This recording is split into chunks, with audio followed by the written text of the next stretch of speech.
I looked at the latest report from Judicial Watch and I said, they cleared how many fake voters off the rolls?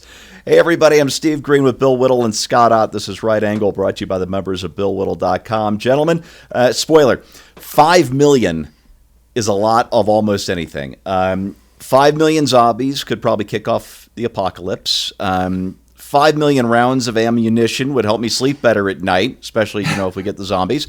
There probably isn't much I wouldn't do for $5 million except become a progressive, switch to the Klaus Schwab-approved insect diet, or honest work. But Judicial Watch, with its lawsuits, they have cleared, just in the last few years, 5 million fake voters off the rolls in several states. That includes almost 1 million in New York City alone. And, Bill, 1.2 million in Los Angeles County. 1.2 million fake voters. So with those kinds of numbers, you could almost swing an election, couldn't you? You almost could. And one of the things I remember hearing about LA that told me so much about this wonderful town that I live in is the reason you don't see any dead bodies on the streets is because people pick them up, put them in the front seats so they can drive in the carpool lane. These are the kind of numbers that can easily change elections and tilt elections, and it's hard to imagine that this is the final pass, right? This seems to me to be like an initial pass of the voter rolls. This is not like the end of a 10-year long, rigorous determination to get rid of all fake voters. Yeah, this is just since 2000. Well, these lawsuits, I should say, that result in these numbers are since 2019, and the numbers we're seeing almost all happened between 2020 and 2023. So this is all pretty recent stuff. Recent. Yeah, and I would be very curious to know what percentage of the non-existent voters were registered as Republicans and which would registered as Democrats. That would be interesting information to have. Yeah. But look, what it's doing is it's giving me genuine hope that we might be seeing the kind of election reform that any person who claims to want fair elections. Let me rephrase that. Giving me hope that anybody who actually wants fair elections would be in favor of, right? There's no justifying having dead people on voter rolls. There's just no justification for it unless you need them to cheat.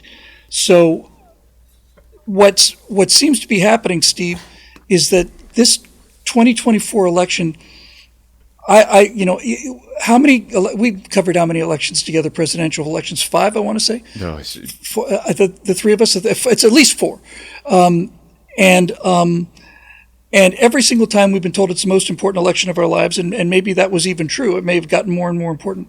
But I do genuinely think that 2024 is going to go down as the year where the Republic, if it was to be saved, if it is to be saved, was saved, because we are starting to see the kind of fundamental reforms in our government and in this gigantic grift that look like they may be in fact permanent. So basically what I mean by that is the more we examine the fraud in the system, the more we realize that the idea of big government is a money laundering scheme. And there is a party that is the party of big government, and then of course there's the other party, which is the party of slightly less big government. But big government is, well, as my rather late episode last week on Right Angle shows, when Jon Stewart heard what was necessary in order to get the broadband initiative off the ground and the 14 steps that they had to go through and the 3-year process and how you went from 56 contractors down to 3 and even Jon Stewart, whose entire philosophy is predicated on big government because he's a progressive, was sitting there banging his head against the wall because of the stupidity of it. So I guess what I'm trying to say is this cleansing of the voter rolls is one important step on a larger process to discredit the system that existed at the 2020 election, to discredit this huge federal government, U.S. aid being funneled into anti-conservative political causes, the loss of the mainstream media as being a force that could change elections. I think those days are over. I don't even want to call them the legacy media anymore so much as the dinosaur media. All of the tools that the left has traditionally used to own the marketplace of ideas through through just the use of having more loudspeakers. Pop culture with movie stars. Nobody watches the Academy Awards anymore. Nobody goes to movies anymore. And so all of the tools that the left used to dominate for the last 60 years are becoming disassembled in front of our eyes by the Trump administration, or fading ever more rapidly into obscurity and impotency as a result of social changes. So not only do I feel good about this news, I think this is a harbinger of much better news to come, and a return to something that looks like an actual republic. Yeah, the Hollywood angle is a bit of a tangent, but I want to mention something real quick. I saw a thing earlier this week that this is the first full year Hollywood has had for releasing movies into the theaters that hasn't either been impacted by COVID or the writer's strike from 2023, and attendance sucks. And it doesn't look like it's going to get much better this year, because the movies are not very good. Right. So if there's going to be change, it can't just happen in the voter rolls. It can't just happen in Washington, D.C. It's got to happen in the broader culture. And that means dragging Hollywood kicking and screaming out of this self-destructive process. But my point is that all the weapons that the left used to control the narrative are not effective any longer. Yeah. Yeah, and the Snow White bomb was, I think, a huge sign of that. Also last week, and this was in a statewide election that went disappointingly Democratic if you lean conservative or Republican, but Wisconsin voters approved a constitutional measure requiring photo ID to vote. This in a Democrat-leading state and a Democrat-leading convention. Michigan is taking a hard look at voter fraud. They had two local activists testifying before the state assembly just a couple of weeks ago about multiple instances in which people reported that absentee ballots were cast in their names without their knowledge or consent. So it looks like the Michigan State Assembly might be taking action on this as well without the Judicial Watch lawsuit being necessary. Scott, stories like that make it feel like there's something in the air, like maybe people on both sides are getting serious about election integrity, doesn't it? Yeah, and to me, this is not a partisan issue.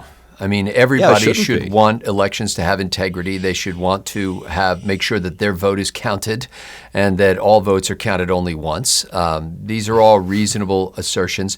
As I was thinking through it, a lot of election processes are handled in most states at the county level, and the board of there's a staff there and a board there, and they run the elections locally. It's a little tricky though. Let's say I live in Pennsylvania, in Carbon County, Pennsylvania, and I register to vote in Carbon County, and I vote there for 10 years, and then I move. Well, nobody reaches out to the voter registration office and says, hey, by the way, I don't live in Carbon County anymore. They just move, and then they register to vote somewhere else. So now, if you were able to see nationwide voter numbers, you'd say, okay, that guy's registered twice to vote. Does he ever vote twice? Probably not, but he is registered twice. So how do you make sure that the voter registration rolls are purged as they need? Now, it's one thing to say, well, when people die, because that comes through the county. The death certificate comes through the county process, and you can, okay, death certificate, that person's off the voter rolls. That's an easy thing to do. But nobody has to notify the county when they leave. And so those people just kind of pile up. It's like the story we talked about a couple of weeks ago where there are people who are receiving government, or actually insurance companies that are receiving money from the government for people who no longer live in Georgia because they now live in Louisiana. So the insurance companies are getting paid in Georgia and in Louisiana to cover a person who only is going to use the insurance in one of those states. So we need a system or a process for doing that. Should we say you have to register every time before you vote? Like, do we have to do that? How about like driver's licenses? Make it every 5 years. Yeah, or some sort of regular cycle, and anybody who doesn't register is automatically purged from the rolls at that point. So it's a difficult problem, and it doesn't avail itself to a simple solution unless you require everybody to register every year, for example, or every 2 years. But then you're going to wind up with even more people crying out and saying, hey, this is not fair. It's difficult for some people to do. You're adding a burden to people. You're making it more difficult. You're trying to exclude people from the voter rolls.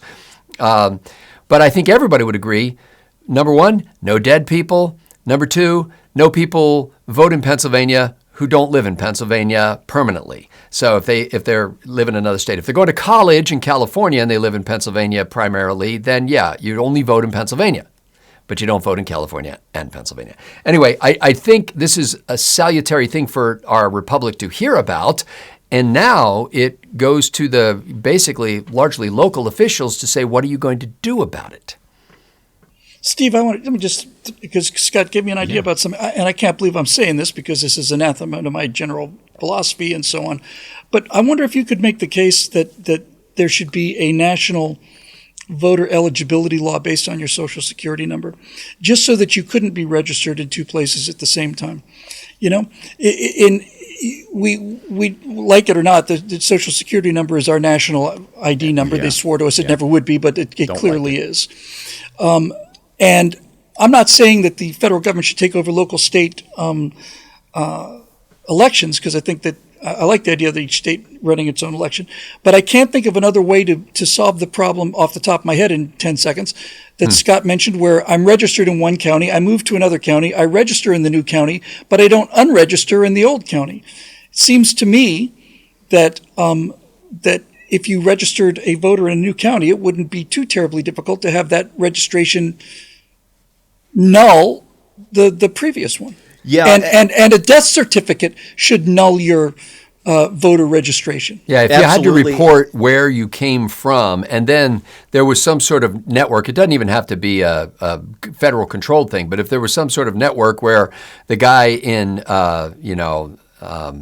Duquesne County reports to the guy in Carbon County that they've got a new voter registration here so that they can purge him from the rolls there.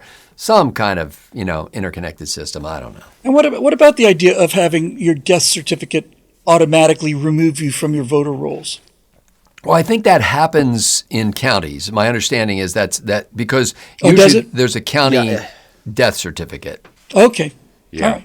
Yeah, the county does that. And what you were saying before about just because somebody is registered in two places doesn't mean they vote in two places. Yeah. And I think that is largely true, or at least it used to be before mail-in voting became so prevalent in the last few years. Because if it's a state like Colorado, if there is a registered voter at an address, whether or not that registration is still legitimate, a ballot goes out. Yeah. And I think that it's tough because on the one hand, you should be concerned about this, but the top line number is not the number you have to be concerned about. To say 5 million, you go, oh my goodness, 5 million fraudulent votes? No, that's not what they're saying. How many of those did result in more than one ballot being cast for a single election? That's the question you want the answer to. And anything you can do to purge those rolls in a timely manner will go to reducing the potential for that. Exactly. And the more we rely on mail-in voting, which I don't think we should do at all, the bigger the problem becomes. And so getting back to paper in-person ballots eliminates a lot of the problem as well. So let's do that too. Judicial Watch President Tom Fitton said on, I think it was on Friday when they released all these numbers, he said there are millions more names to be removed from voting rolls, which is why we are in federal court in 3 states. And those states are Illinois, Oregon, and California. So it looks like, Bill, those 1.2 million fake Angelino voters might be nothing more than a good start in cleaning up California's rolls. I think that's great news. Mind you, I'm not expecting California to start electing Republicans or even conservatives for that matter, but just a little election integrity, I think, goes a long way to restoring trust in our public institutions, and we need that more than we need the results of any particular win or loss in any given election. All right, that's your right angle on that, brought to you by the members of BillWhittle.com. Thanks for watching. We'll see you next time.